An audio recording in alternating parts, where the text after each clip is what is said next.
Hello, hello, hello, hello. Salute everybody. So we are back here doing what we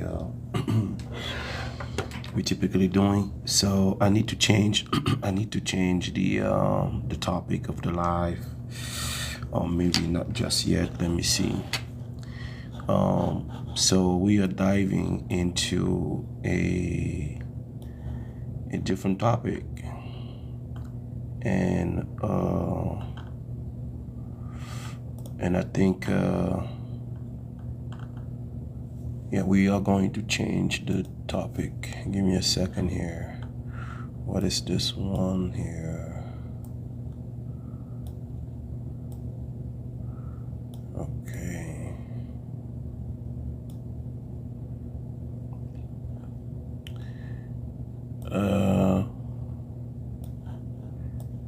So I think we can just start here, but I need to just update the topic of the live. Give me a second here. Man, I think we have spoken so much about melanin, and we have learned so much, right? We got the video posted for those who missed the series of live on melanin. It's right there. So this topic here is going to be about, debunking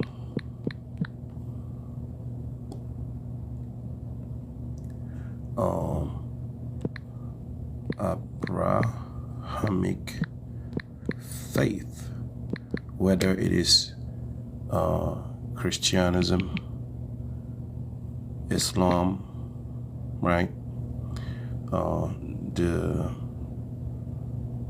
The Hebrew Israelites faith is baseless. Debunking Abrahamic faith, deconstructing while offering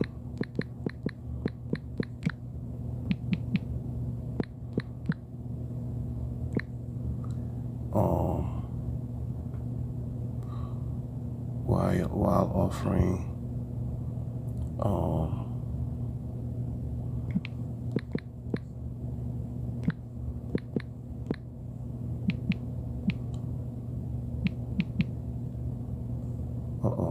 what happened? These people, man. Oh man.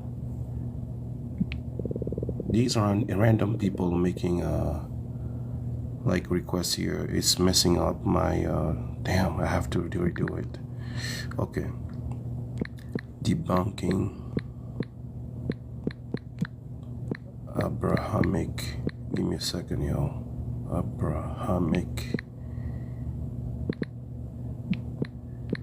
Abrahamic faith.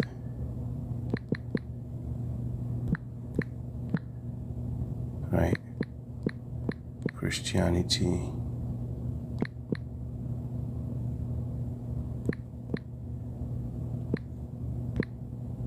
Islam.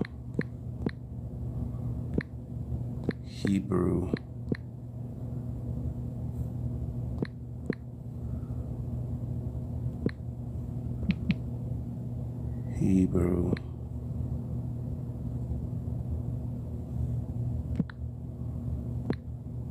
Israelite.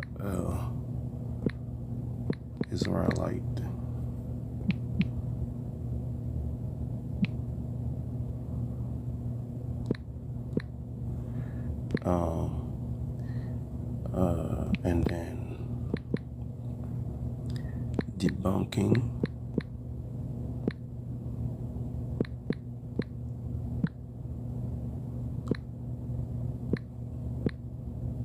deconstructing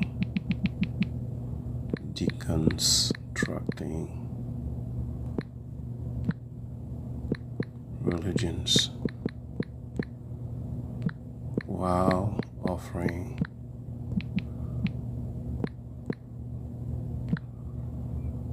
while explaining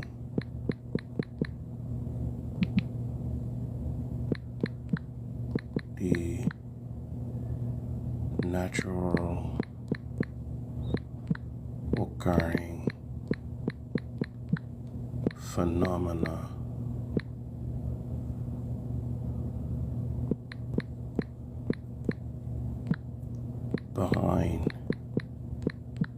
behind it. So let's do that. So submit it. So so if you exit from the live and you come back, you're going to see that the topic of the live has been updated, right? It has been updated. Now, when it comes to religion is totally based on what we call faith, right? Faith is based on a belief system, but is that belief system truly rooted into something the brain can process or the brain can comprehend, right? Now, when we say belief, the etymology of the word believe means to accept something without any requirement for proof, right? Even in African spirituality, we try to understand things. We try to make it make sense. We don't just say, well, I just believe in it because it is supposed to be believed in. No, when you look into Ifa, look at how Ifa is structured, right? Ifa is classified as a spirituality system, right? But let me show you the train of thought and how the black people brain operates when it comes to true spirituality. Hold on. Where's my Ifa slide? Now, right? So you may think that this is totally random, right? You may think that this is totally random, but once you pay close attention to it, it's not 100% just about believing and doing things randomly. There's a science behind it. As you can see here, why this is science? Because we have broken down the 256 signs of Ifa are embedded into computer science. Show me a spirituality system other than Ifa that is structured with binary, hexadecimal, right? and bytes. This is the only one that I know of. This is an African spirituality system based purely, we see science in it. It's not just reciting a verse, accepting the Lord, a fake blue eyes, blonde hair, who has nothing to do, right, with melanated folks, accepting that dude as a Lord and Savior. But we are seeing here clearly a spirituality system beautifully based also on science, not just on believing and accepting, right, without any structure. This is structured mathematically, scientifically, right? And this is what gave birth to computer science, right? This is just to show that even though, right, it is linked or attached with the divination system, but within that divination system, there's science, there's mathematics, there's computing, right? And the different level of this require initiation. The Westerners, right, have till today issue and problem understanding certain level of African spirituality, right? This is not to say that African spirituality is all perfect. Pay attention and always be careful, because, and I always say this, even African spirituality has been infiltrated. So we have to have discernment, right? We have to pay attention. We have to remain focused. We have to analyze, right? With common sense, critical thinking, and discernment, right? It's not because we talk about African spirituality, we show these things, that doesn't mean that you should just jump into it blindfolded, right? You should not be blind and just jump into it, right? You have to basically allow your brain to process the information before digesting it. Now, let's talk about a little bit about what we call a paradigm shift, right? A paradigm shift. It is an important aspect that needs to be discussed here, and I think I have a better slide. Let's see. Right, let's see here. This is the microprocessor, the paradigm. Now,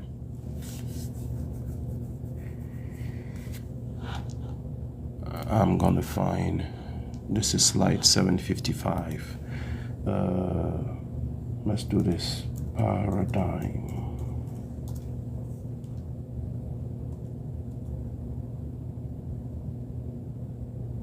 Okay, so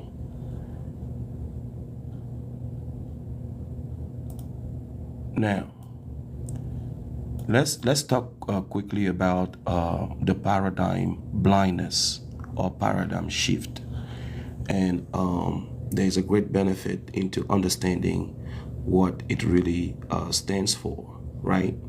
So first, because in order to deconstruct and to break down, thank you, Noma Santo, so I don't get lost, 755, yep. So,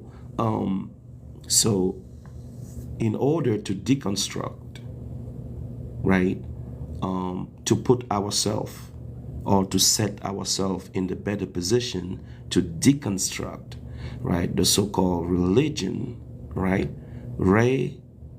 religion.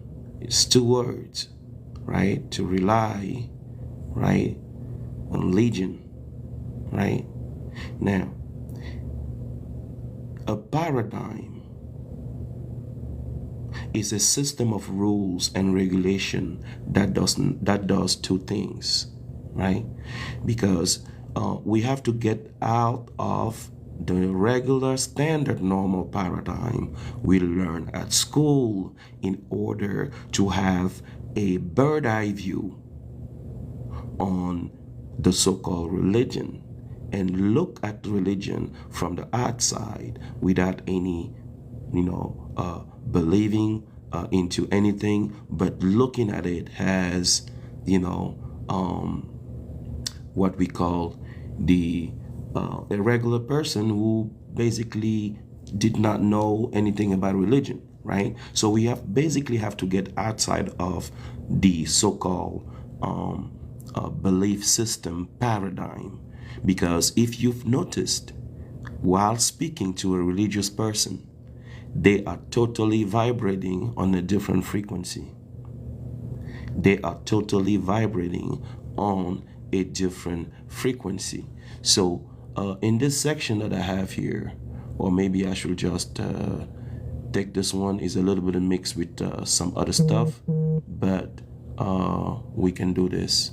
Let me just duplicate and let's remove that so that it doesn't get confused. People don't get confused with the stuff before it. And then I can remove that. So I duplicate the slide. Now,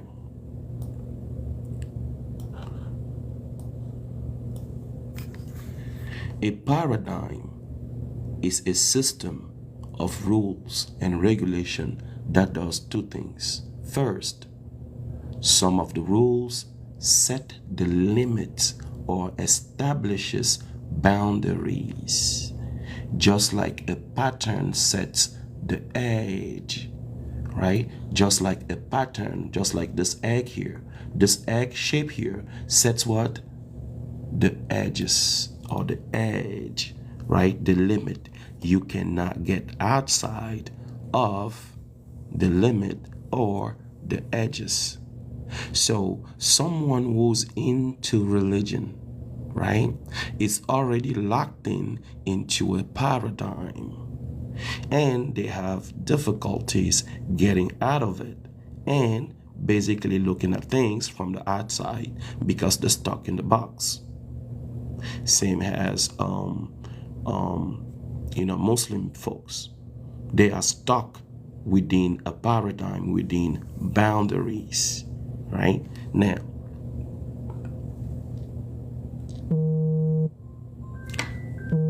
give me a second here. I need to answer this call. My bad. Sorry. Give me a second.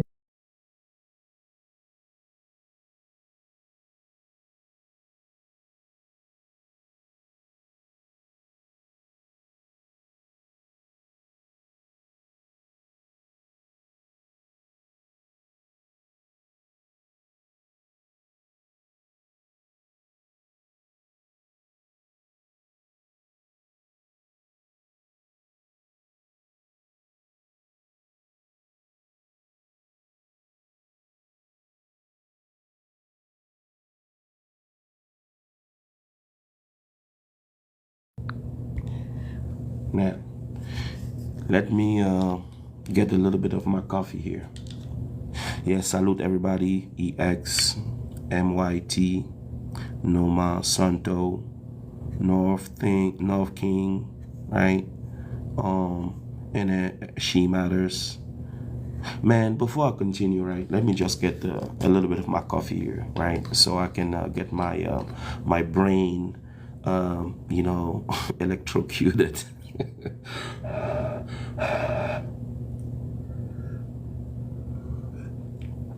Can you guys hear me well in the chat? Is the sound good?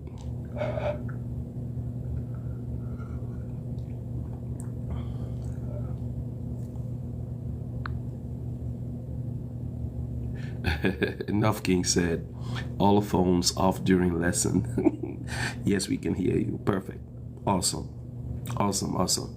Now, let me really think. I don't know if this is the sister in the Telegram group, Saksara Joy Bluo. Man, if it is you, sister, just thanking you because your prompt action yesterday, man, it was amazing. Oh, okay, thank you, man. Do you see why guys, this is okay, nothing against the men, right? Nothing's against the men, but the sister are just awesome, man. I am out of word. Whatever you want to do in life, surround yourself with women. I'm telling you, surround yourself with women, whether you have a project, whether you have a group, whether you want to do something. Surround yourself with women. This is not the first place where I'm seeing these actions from these sisters. It's not just Sarah, Saksara, Joy. There's all She Matters, Nomo Santos, all the crew, right? All the women in the group. Man, you guys are amazing, right? You guys are amazing because I don't know how to explain that, but the prompt action, the reaction, right? The positive vibe. As I'm doing the presentation, the sisters are downloading the sources, the book and posting those in the group.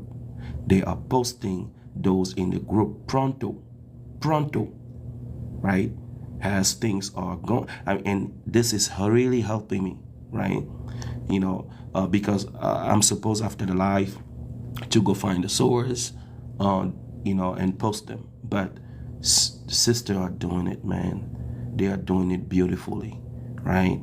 The coordination, the promptness, answering the questions, what they can, addressing things and things like that. I mean, the energy from the sister are just beyond imagination. Yes, I'm telling you, this is, I'm part of many other groups, right, on the Telegram, and we're doing amazing stuff with other groups, teaching the younger one. And it's all about the sister who took the project to the highest level. The sister are running things, right? From treasury to secretary to president, right? We just handed over, right, the project to the sister, and they are running it beautifully, and it's having a positive impact so far on the children being taught on the Telegram apps. These things that we're discussing here about elevating the level of consciousness, right? We have set up small groups in the Telegram already. It's ongoing. We have recruited volunteers who are currently teaching the children at 1 or 2 hours a week, right? Those who have volunteered, we're giving them the books, the sources, right? And we're providing them with, we're setting up small groups of 5 younger children, and we are remotely on the Telegram app, right? Spending time with their children, and a lot of them are performing well at school. Their father and mother no longer have to tell them to go learn or do the homework. It became automatic. And 90% of those kids are on the top of their class. 90%. Right? We don't have to be behind them and say, do your homework, do this. No, we just sharing information with them, and it is elevating their level of consciousness. Yeah, Noma Santo, that program is coming on the English side. So currently it is on the French side. yeah, currently it is on the French side. So, and we are building, right? We are building the group. We are growing, and then the time will come to set up, right, to split into smaller group, and to start listing or getting names or volunteers, those who will be willing to spend 1 hour or 2 hours a week reading, right, scientific sources, history book, to younger kids without trying to convince them, without asking any belief or asking them to leave any belief system or do this or do that. No, right?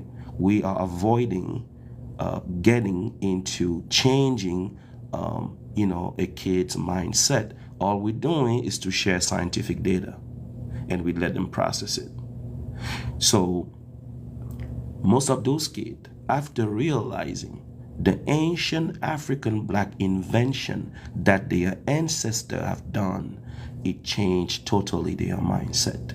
Knowing about the computer system, the binary, the calendar, the alphabet, even the French, English, Latin alphabet comes from African languages. Yes, Kikongo is one of them, right? Now, those kids are performing amazingly, and the parents are also joining the reading session. Parents are allowed in the group where their children are into. Parents needs to monitor and know what's going on, right? It's normal. So the parent can join, sit there and listen, right? and see how and basically monitor and listen to what material is being taught to their children. They deserve that. That's the way it should be, right? So it's coming, right? It's coming on the English side. Right now, it is just performing so well on the French side. All of this because of what? Because of our sister. The women are running things down, and it's just running beautifully, right? Now, so in the deconstruction process of the Abrahamic faith, it is important that we look at what we call a paradigm, because religious folks are stuck in a box, right? Within boundaries. Like I said, a paradigm is a system of rules and regulation that does two things. First, some of the rules set limits or establishes boundaries, like a pattern sets the edges. Then, the rest of the rules offer you guidance on how to be successful by solving problems that exist inside these boundaries. In a sense, they offer you a model for problem solving. So, a paradigm is a problem solving system, and a paradigm shift is when you change from one set of rules to another. So in this deconstruction process, we will need to go through what we call a paradigm shift. We need to get outside of the viewpoint of religion in order to set ourselves for success into, right, basically bringing or showing or presenting, right, common sense, critical thinking viewpoint on a verse, on an ideology, right? Paradigm blindness. What is paradigm blindness? Paradigm blindness is when you cannot see change, or you cannot see what is really happening because the rules that you are using are preventing you from seeing reality or the future. That's exactly what religious people are suffering from. They are suffering from a disease called paradigm blindness because they cannot see change. They cannot see what is really happening because the rules that they are using are preventing them from seeing reality or the future. Right? So, religious folks are stuck in a box and they suffer from paradigm blindness. No matter how much evidence you may be bringing to the table, they may still not be able to see any change. They may still not be able to see what is really happening because, right, they are using a belief system or a set of rules that is preventing them from seeing reality or the future, right? So understanding what a paradigm is, what a paradigm shift is, what a paradigm blindness is important here, right? Paradigm shift, paradigm blindness, right? Now,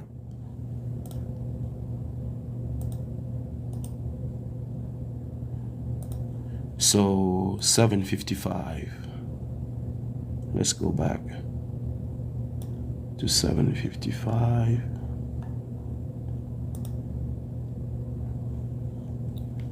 Now, when it comes to Abrahamic faith. We have heard about the so-called story of Adam and Eve, right? Which is based mostly on a serpent, right? Which is mostly based on a serpent. We are told that, right? The serpent is the one basically who comes in, right, and introduces the fruit, right, which is the knowledge, which is basically the knowledge of good and evil. The tree, right, through the tree of the knowledge of good of evil, something like that. So the serpent basically plays a role here, and the question that we need to ask ourselves is, did that serpent really existed? Do we have evidence that in a garden really there was a serpent on a tree that basically spoken to Eve and asked her to basically eat the fruit from the forbidden, right, from the forbidden tree? Do we have scientific evidence? Like I said, in my lives, we are not going to easily, right, accept anything that is not even connecting to a scientific or something that possibly happen, right, in the real world. Now, how come a serpent speak to a person if Eve, right, was the counterpart of Adam, and we have a serpent on a tree communicating with a human? We heard some people saying that, oh, back then the first human spoke the language of the animal. Okay. Yeah, salut, Hemi. Bonjour, bonjour. Right? So we have to make it make sense, y'all. Right? We cannot just assume things, because we have to have a common sense, critical thinking, and discernment mindset. It's not because, it is religion and we're just supposed to believe. No, the brain is a physical brain. And the brain was given the aptitude or the capacity, right, to process information and to make decision, right? So, what is it all about the so-called serpent, right? So here we are going to read, right, some of the information that was written about notion or knowledge about or information about snakes. What does the snakes really represent? You can see some depiction there. But before we do that, before we dive into it, right, when we start paying attention to scientific data, right, because we're trying to process this information here, what is all about the snake in the Garden of Eden?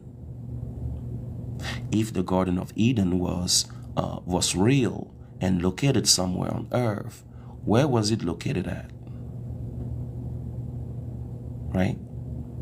And speaking about the serpent, what was the communication language between the serpent and so-called Adam and Eve? Religion do not answer those questions, and basically they are telling the believers not to worry about it, right? Basically they are telling them, don't worry about it. Just believe into what we are telling you had happened. But did it really happen? Well, we're gonna find that out, right? So because all of these seems to be just allegory or astronomical, right?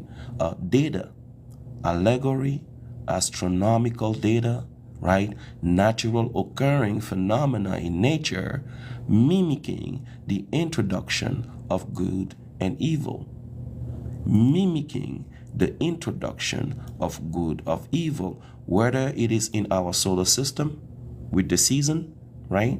Because wintertime or raining season, right, can be seen as the introduction of evil because it is a season that is not pleasant. So at the solar system or planetary scale, right, we have basically good and evil, right? We have plus and minus. We have something and its opposite: summer, winter, right? Fall, spring, things like that, right? They are counterpart and they are aligned, right, with respect to the four cardinal point, right? 1, 2, 3, 4.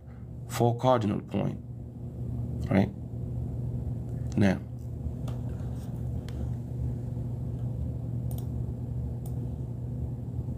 so when we start looking into ancient Kemet, we start seeing similarity with, some similarity or some concept or information that were clearly taken from the book of coming forth by day, right? The book of coming forth by day, or the book of the dead. We are seeing a lot of spells from those books are found in the Bible. So yesterday someone came on the panel and we asked him who wrote the Bible. He said the gods. I said, which gods? Right? The Bible is a physical book. It has words. It has verses, right? Where and when those gods transmitted or landed on earth with those books, then it was a disaster, right? He couldn't answer. Now, when we start looking at the motion or the trajectory of the sun within,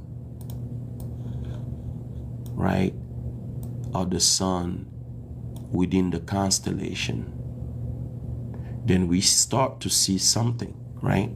This is just a plot, right? This is just a plot of the trajectory of the earth, right, around the sun and passing in front of each of the 12 constellations, right? We are seeing a tail, we see in the head, and we have the earth electromagnetic field. Then it looked like, a spider, something like that, right? Let's have this view here. So whatever happens above happened below. So what happened at the cosmic level or planetary level also happened in the human body. And what we are seeing here can be scaled down to the human body as well, right? What we are seeing here can be scaled down to the human body, right? There is a correlation between the percentage of oxygen or hydrogen in the human body is the same with the percentage of hydrogen and oxygen within the atmosphere, the earth crust, the ocean. There is a correlation between the human body, some quality, right, or some characteristic of the human body and earth. So when we start looking at the trajectory of the earth around the sun all year long, we start seeing things like this. The Earth electromagnetic radiation leaving behind a tail, right? So we see the principle, the good. This can be seen as the good and the bad principle, good and evil, right? Because someone may conceive this as the heat, the solar radiation, right? Baking Mother Earth right there. Two opposite forces, right? The forces of attraction, right? Let's look at this one.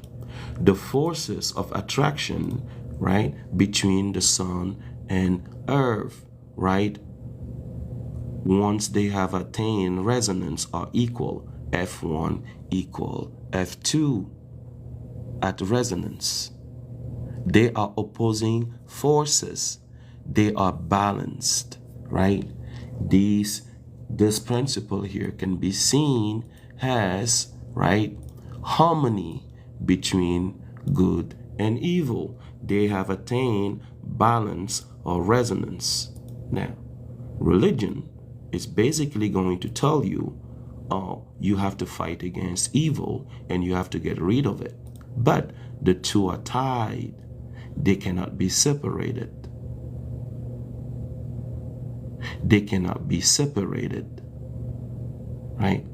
Now, when we start looking at the trajectory of the sun around the 12 constellation all year long, it looked like a sinusoid, the up and down, the zigzag. Yes, the zigzag. The zigzag we've seen in the symbol of the Ankh, in the symbol of water, in the symbol of vibration. It's replicating all the way, right, to the motion of the planets, right? So this is the Ankh, life.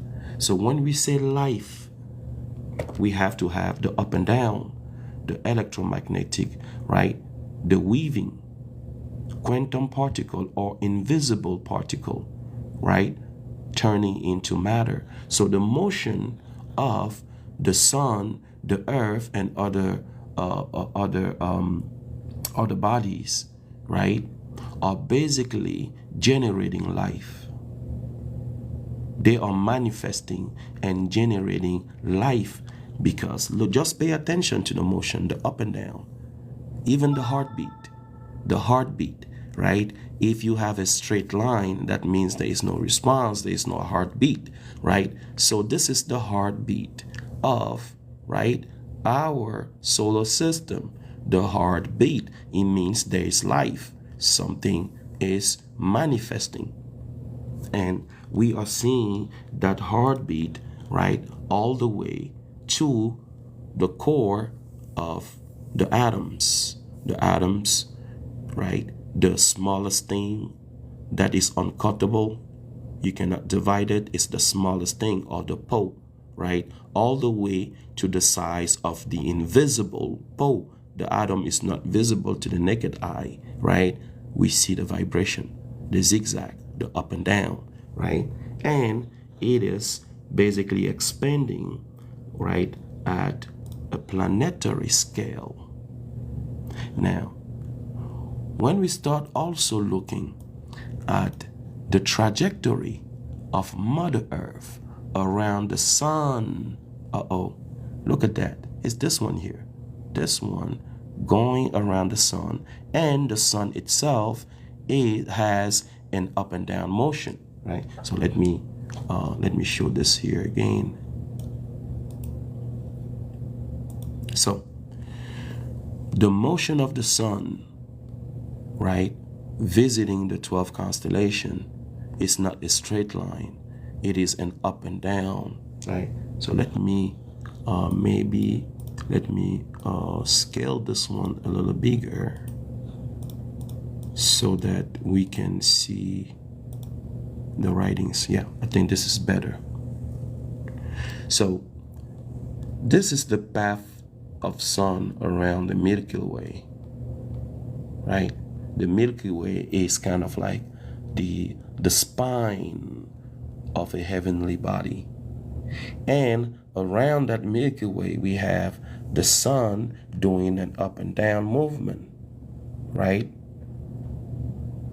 Then we have the earth. This is the sun here, right? We have the earth here going around the sun. But this motion of the earth around the sun is not just a circle like you're seeing there, is because we cannot represent it in this 2D dimension, right? It is elliptical, right? So in order to clearly view the motion of the earth around the sun, we have to get to this view here, right? It's not a circle, but it is an ellipse, right? Ellipsoid, this one right there. So this is the motion of the earth around the sun, right? And we also have the motion of the moon around the earth. Look at this harmony and this beauty, this order, right? Without colliding into each other, respectful, right? Respectfully to motion, based on harmony, right? Balance, right? They are not colliding, towards each other, right? Everybody does its job and its work the way it is intended to be in order to preserve and maintain the cycle of life. So we see again the up and down, right? Embedded into the heavenly bodies, right? This is another view of the motion of the earth around the sun. Look at that. The head, it looked like what? Serpentine, up and down, all throughout, right? The 12 constellation. This is important. Now, when it comes to specific days of the year, right? Specific month to specific days of the year, we have a beautiful phenomena happening. We have a very special, beautiful phenomena, astronomical phenomena happening. It's nature, right? Nature does that. What happened here is every single year,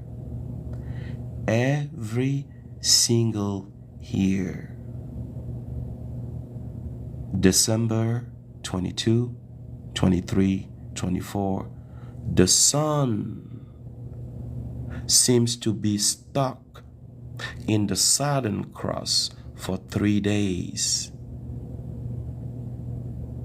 And then on December 25th, the sun regained its normal motion. And for many years, for thousands of years, this phenomena has been observed as the birth of the sun. The birth of the sun. And this has been marking calendar and different special events.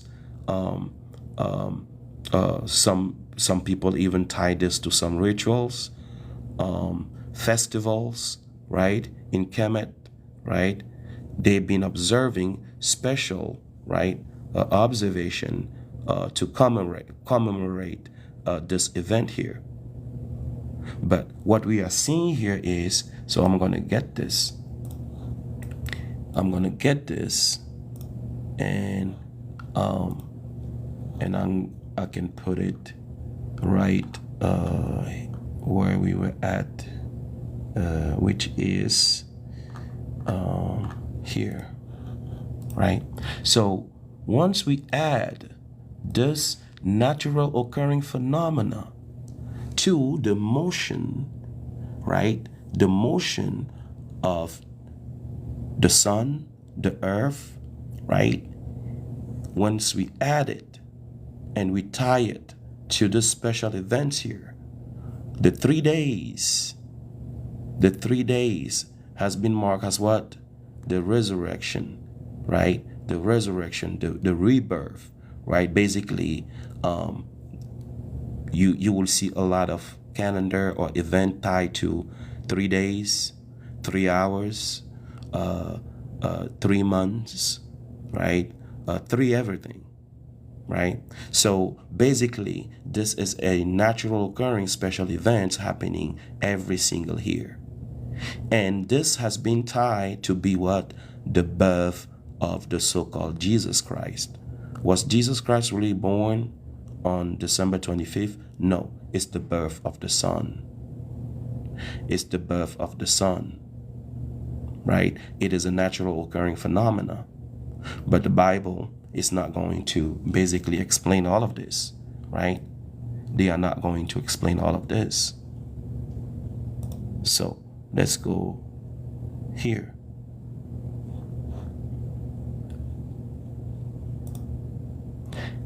Now, even in Kemet, right, the notion of the serpent, right, fighting or preventing the sun god wrath, in the solar boat from rising, in the morning, has the sun god Horus, has been basically explained as an allegory. That doesn't mean that the sun goes under the earth, right? And then there is a big, huge serpent fighting against the sun. No, the opposing force, the forces that is opposing the sun from rising, can be seen as, right, gravitational force or radiation forces, and we'll explain that, right?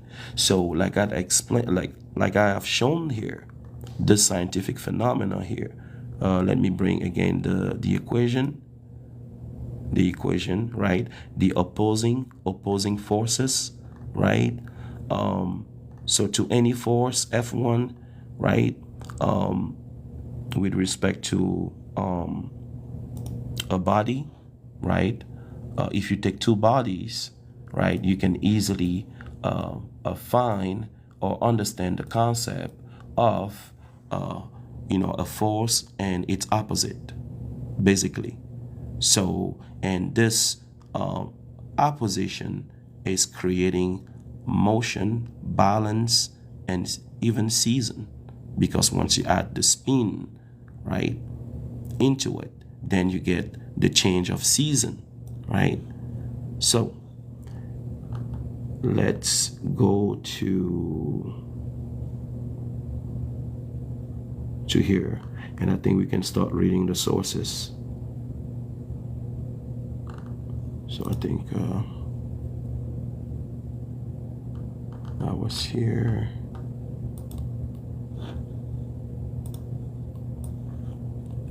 So let's look at some of the sources here. So this source here was posted already in the Telegram group. Okay, so let's do some cleanup here. Duplicate slide. Okay, so I am going to take this out, that out, and then so we can have a clean view on what we need to read here. So the so-called serpent is an allegory, right? There was no such physical serpent in the garden, right? That introduced or told Adam and Eve to do this and do that. And the story of Adam and Eve itself, right? Is it a true story? No. So okay, let's not get confused here. I'm not justifying or saying that the story of Adam and Eve was real.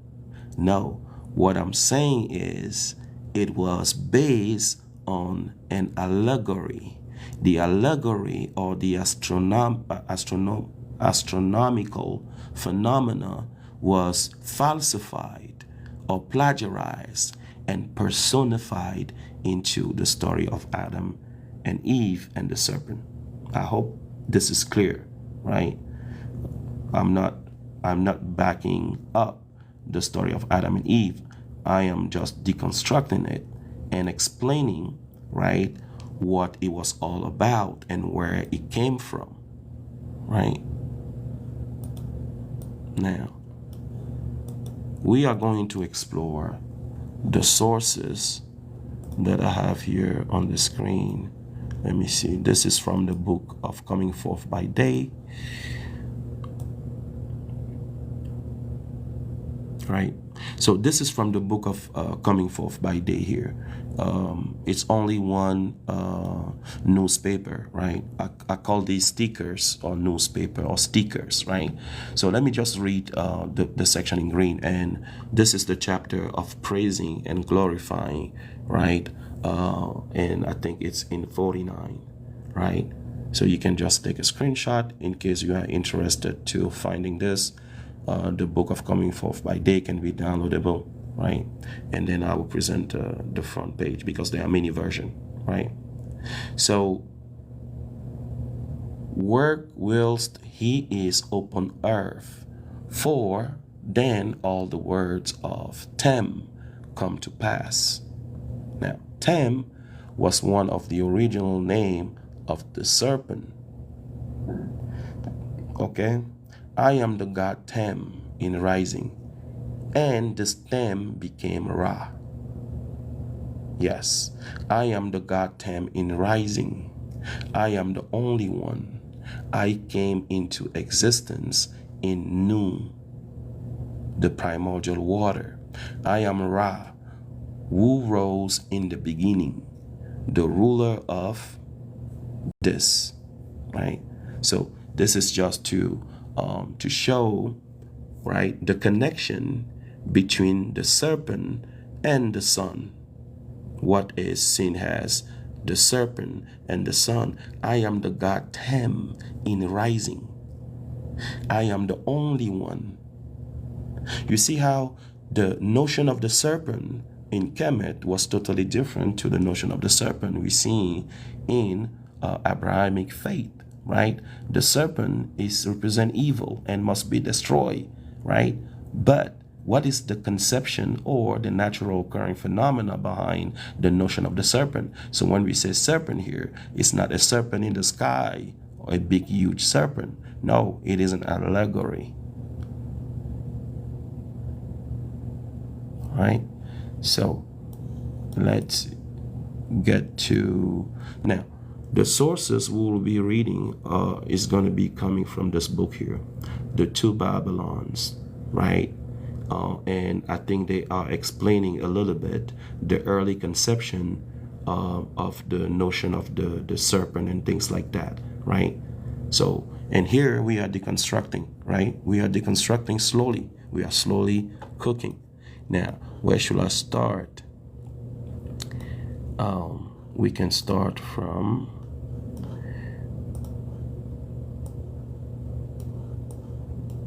We can start from here.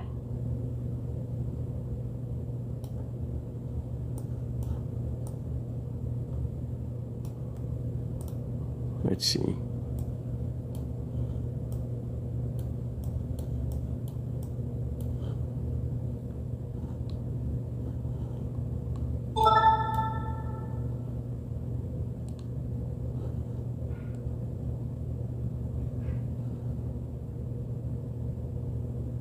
Okay, so let's quickly read here.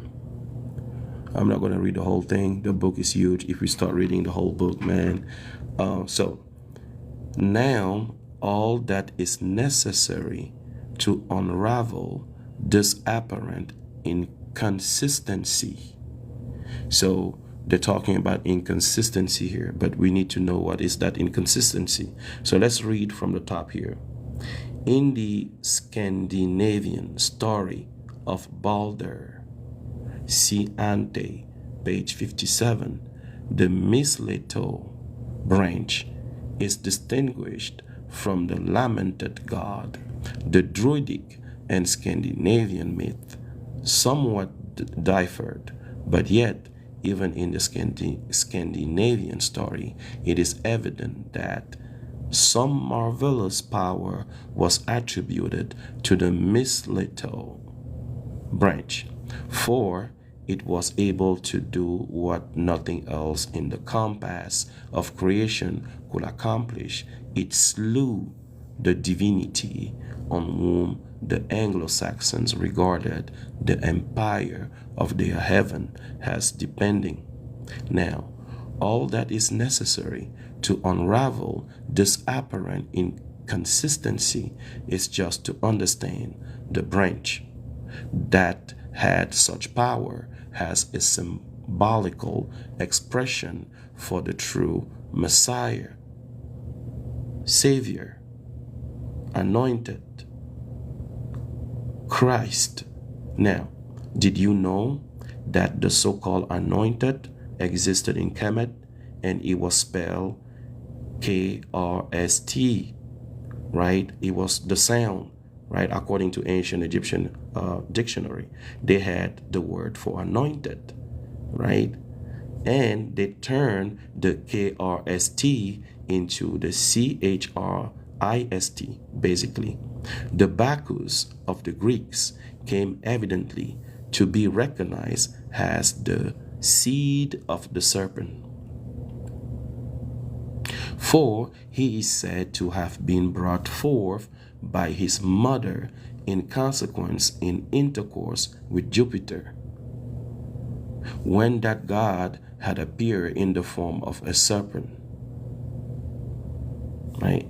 So, and then if the character of Balder was the same, the story of his death just now amounted to this, that the seed of the serpent had been slain by the seed of the woman.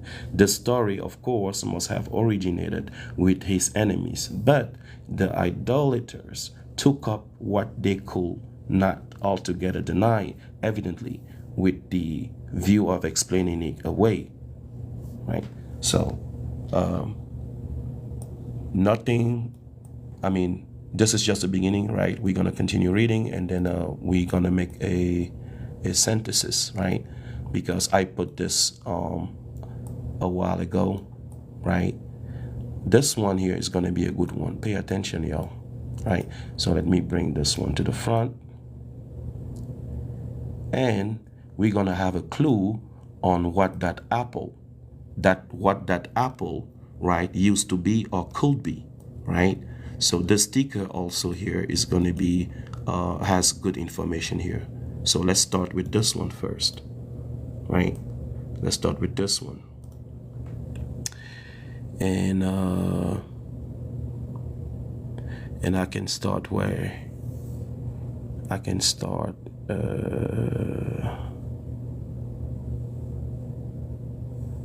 We can start probably, let me expand this, it's too small.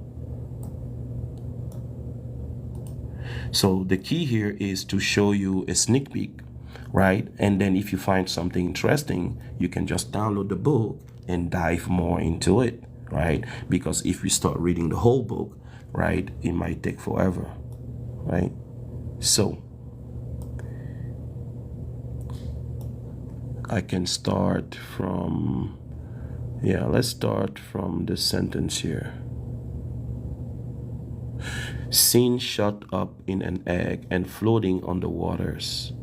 It may not be difficult to believe, however, the idea of the egg may have come that the egg thus floating on the wide universal sea might be Noah's family that contained the whole world in its bosom. Then the application of the word egg to the ark comes thus. The Hebrew name for an egg is bates, or in the feminine, for there are both genders, beta. This in Chaldee and Phoenician becomes Beth or beta, which in these languages is also the usual way in which The name of a house is pronounced. The egg floating. The egg floating on the waters that contain the world was the house floating on the waters of the deluge, with the elements of the new world in its bosom. The coming of the egg from heaven evidently refers to the preparation of the ark by express appointment of God, and the same thing seems clearly implied in the Egyptian story of the mundane egg, which was said to have come out of the mouth of the great God. The doves resting on the egg need no explanation. So we're referring to these two eggs, right? This then was the meaning of the mystic egg in one aspect, as, however, everything that was good or beneficial to mankind was represented in the Chaldean mysteries, has in some way connected with the Babylonian goddess. Pay attention to the Babylonian goddess. We broke down a little bit the connection between Kemet and Babylon, the long-distance diplomacy of the Hyksos with Babylon. So the knowledge of Kemet was being transferred to Babylon. Babylon was replicating the knowledge of Kemet. Babylonian goddess. So the greatest blessing to the human race, which the ark contained in its bosom, was held to be what? Astarte. But this Astarte here, when we broke down the Dogon, you remember the spider, mother goddess Dada, Nate, right? Going back at least 8,000 BC years ago, we read a section where the ancient goddess Dada was tied to Astarte. So they took the concept and the philosophy of African spirituality 8,000 BC years ago. They made Astarte and many other goddesses in Babylon. Astarte, who was the great civilizer and benefactor of the world, though the deified queen, whom Astarte represented, had no actual existence till some centuries after the flood. Though the deified queen, whom Astarte represented, had no actual existence till some centuries after the flood. Guys, pay attention here. The mindset in this life is not to believe, or we are not believing or asking anybody to believe anything. We are debunking and deconstructing the nonsense, right? Yet, through the doctrine of metempsychosis, which was firmly established in Babylon, it was easy for her worshippers to be made to believe that in a previous incarnation she had lived in the antediluvian world and passed in safety through the waters of the flood. Now, the Romish church, pay attention now. Now, when we say the Romish church, the Roman Christianity, right, adopted this mystic egg of Astarte.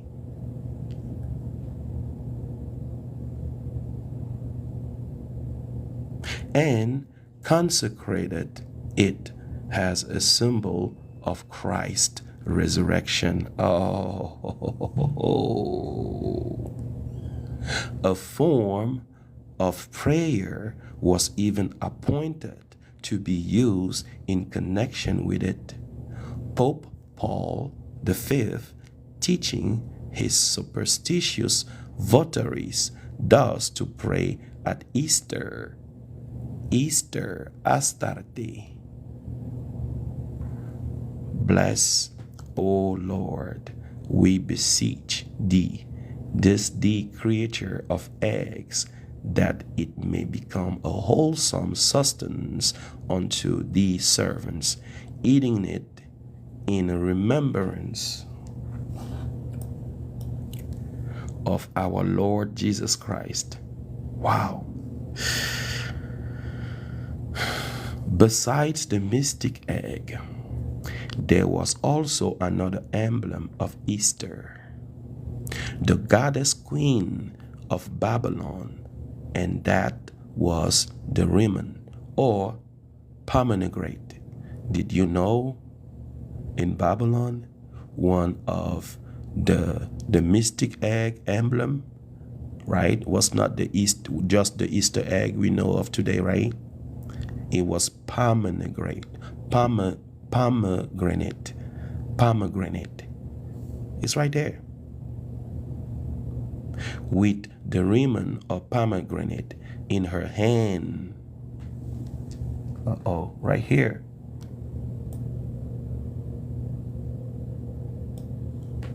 Right there. And we're going to dive into this in a little bit. With in her hand, she is frequently represented in ancient medals and the house of Rimmon, in which the king of Damascus, the master of Naaman, the Syrian, worshipped, was in all likelihood a temple of Astarte, where that goddess with the Rimmon was publicly adored. The pomegranate is a fruit, right? The pomegranate is a fruit. Let me zoom in.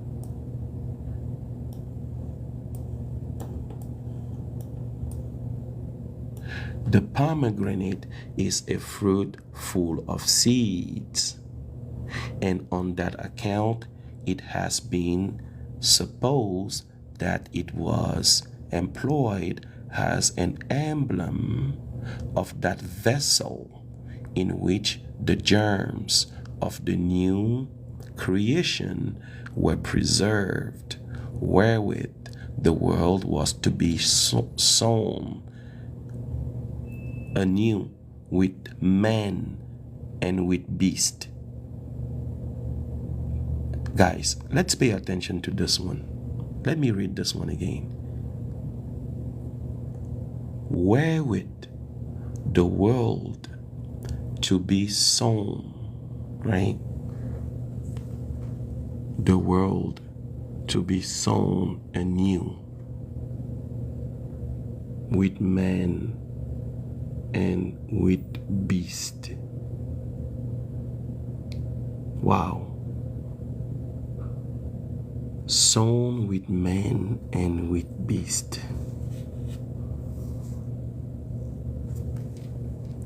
This is interesting. When the desolation of the deluge had passed away, guys, let me put my headset here. We need to look into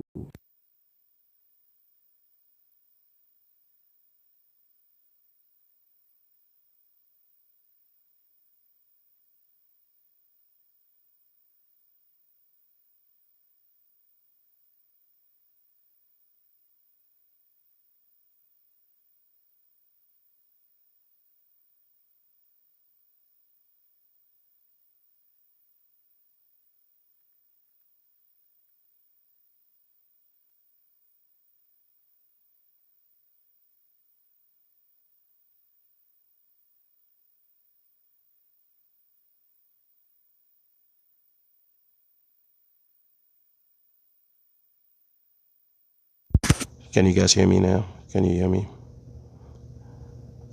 Can you hear now?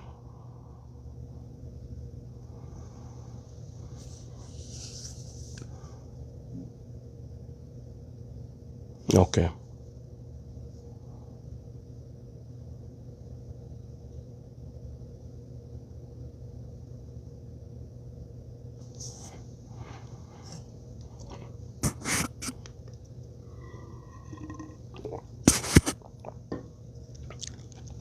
Now,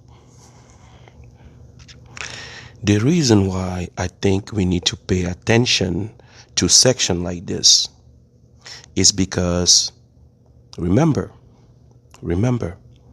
we've been breaking down melanin, and we have been breaking down melanin for more than 2 months. And what we have learned is we have sulfur-based being spraying and turning clouds and the environment into sulfuric acid cloud, repelling the solar radiation, pushing the solar radiation back into space, right? This is altering the natural occurring phenomena of, the principle and the phenomena that sustain and maintain the life cycle. Now, is this possibly giving us a clue on, I don't want to speculate, but we need to come back to this and we need to look a little deeper into that. What does it mean of the world was to be sown anew with man and with beast when the desolation of the deluge had passed away? I made note there, and we need to dive to get deeper into that. But upon more searching inquiry, it turns out that the Riemann or pomegranate had reference to an entirely different thing. Astarte or Cybele was called also Idea Mater, and the sacred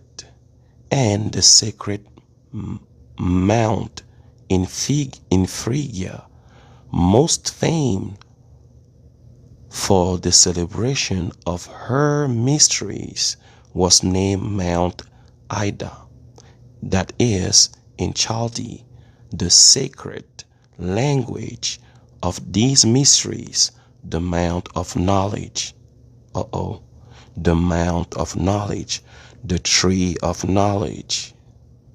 Idea Mater then signifies the Mother of Knowledge.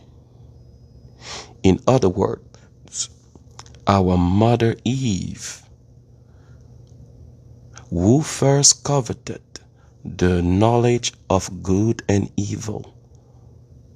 So Astarte is the Babylonian version or the Chaldee version of the so-called Eve, right? Which was first coveted. It says here, first coveted, right? First coveted, meaning before Astarte, right? Knowledge, right? Coveted has the knowledge of good and evil. The tree of good and evil. It is a concept. It is an allegory. And actually purchase it at so dire at price to herself and to all her children. Astarte can be abundantly shown was worshipped not only as an incarnation of the Spirit of God, but also of the mother of mankind, and so on, right? So we can continue there. But this is, and then he goes on here. When therefore the mother of the gods and the mother of knowledge was represented, right, with the fruit of the pomegranate in her extended hand, inviting those who ascended the sacred mount to initiation in her mysteries, can there be a doubt what that fruit was intended to signify?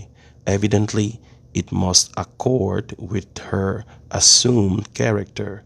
It must be the fruit of the tree of knowledge, the fruit of that very, right?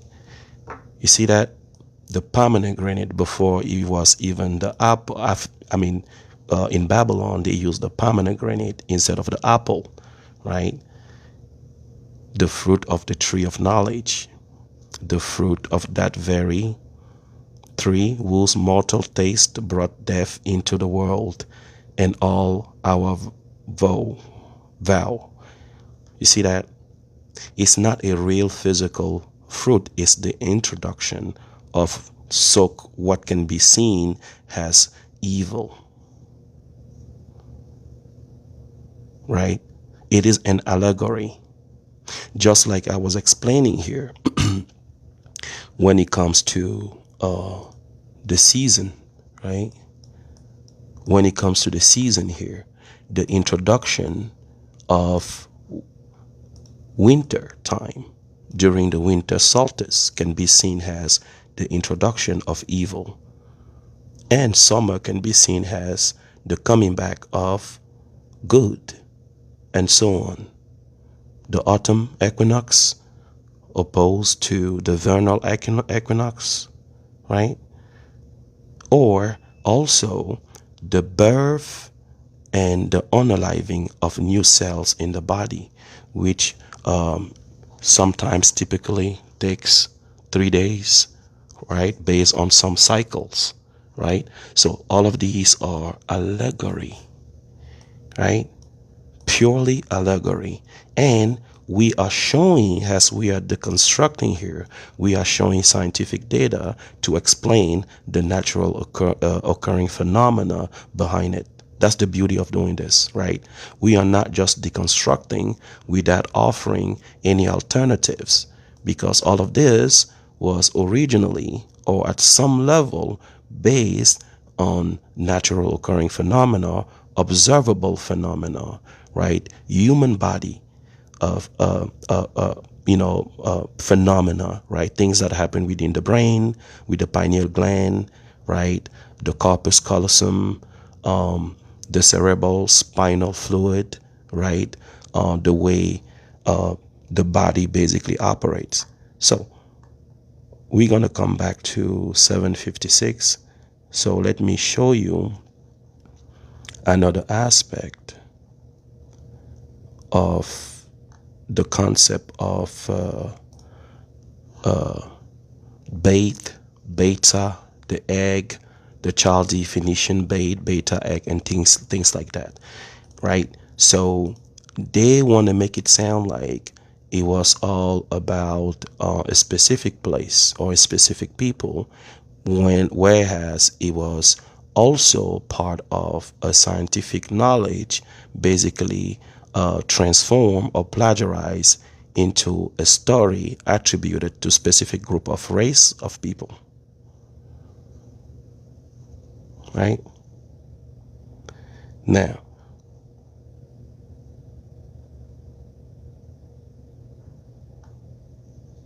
at the human level, right? We have shown a little bit what the serpent looked like or could be based on the astronomical or planetary level. At the human level, right? The spine that you have in your back can be seen as what? A serpent. The spermatozoid that you have in your body has the zigzag, right? And many other things that we have within our body or within our brain, right? The cherubim, you remember we debunk the cherubim. The cherubim is nothing other than you, yourself, within your brain. We debunk the cherubim here, the Ark of the Covenant, or your inner self, your personal Orisa, sitting in the back of your brain, has been seen, right? The knowledge of this personal Orisa has been transformed into, right, into verses and sentences like this. One example is Ezekiel. There the cherubim stand as corner post of the structure bearing the throne of God. They had a human body, and hands, but the feet went straight down like a calf. Uh-oh, they are talking about this. They are talking about this right there. The feet went down like a calf. The corner post, right? They had four wings. Four wings. Two covered with their bodies in modesty. Two were extended upward, right? Upward, so that their tips touched the wings of the cherubim at the other corners, the Ark of the Covenant. You have those wings structure like that, right? And they are giving us a clues on what, right, the structure sitting at the throne is your inner self, your personal orisa, according to Yoruba metaphysical concept of the ori. The cherubim of Ezekiel 1 had four faces. When you look this from distance, you see different faces, right? A man, a lion, an ox, an eagle, right? And so on. We debunk this. The cherubim is nothing other than your inner self, right? So this is what religion has been doing, right? And we are going to continue debunking this. Another natural occurring phenomena I wanted to present here, right, is the cerebral spinal fluid, CSF circulation system, right? This circulation system here, once we're going to take some biblical verses and we're going to start reading it, we're going to see the correlation and the connection with the way the cerebral spinal fluid operates within the human body. The Garden of Eden, it looked like a leafy, bushy area, right? So within the human body, we can identify areas or concept that basically describe the so-called the four rivers that split it, right? The river that split it into four branch, right? The distribution system. Let me see if I have that split, right? When you look at the so-called cross of Golgotha, and you look at the structure of the brain with the medulla oblongata making a cross, right, section here with the nerve, right, and splitting into four nerves, bigger branches. So we can identify within the human body things that basically describe natural occurring phenomena, but the so-called Bible, Quran, and Torah took the knowledge and the information and cook it into mythology. And that's what our brothers, certain of our brothers and sisters chose to believe in, right? So all we are doing here and what we are asking is to put our brain to the test by basically trying to process the information and to basically deconstruct, debunk by using common sense, critical thinking, and discernment, right, in order to have a better view and also to elevate our level of consciousness and to know really what we want to believe in, right? Who will not want to know what he believes in? I think a normal brain, a normal functioning brain would like to understand what they believe in and what this is all about, right? Now, we've spoken about the so-called serpent, right? Serpent in the universe, how the motion of the moon, the earth are tied with respect to the motion of the sun. So even in science, we are going to try to identify, right, what in the human body follows the same trend, the motion of the two bodies, right, the two serpents intertwining around the vertebrae, right, around the vertebrae. right? And it's going to get to things like the chakra, or the so-called, what we call the so-called kundalini, right? Something like this. But we are going to try to bring scientific data in order to explain what in the human body does the serpentine, or motion and things like that, right? We are going to identify scientifically. We are not just going to talk about it, but we're going to try to look at what in the human body does that, right? So, yeah, it is 7 a.m. So I have to, I have to get back to work. But he has been great, guys. So, yeah, so thank you so much. 27.8K, right? This is amazing. Thank you so much, guys. There's so much to talk about, and we're gonna come back and continue where we left off, right? We're gonna come back and just continue where we left off. And I think I'm gonna be thinking about ways of making this even smoother, right? And nicer to follow, right? I can make it better, nicer to follow here. So we're gonna get very soon. We're gonna get to what I've been showing is just like a sneak peek, right? Giving you a heads up on what's coming. We're gonna dive very soon into the presentation, right, version of this, right? And we're gonna stick to the slides, right? We're gonna stick to the slides, and we have the picture to illustrate, to explain.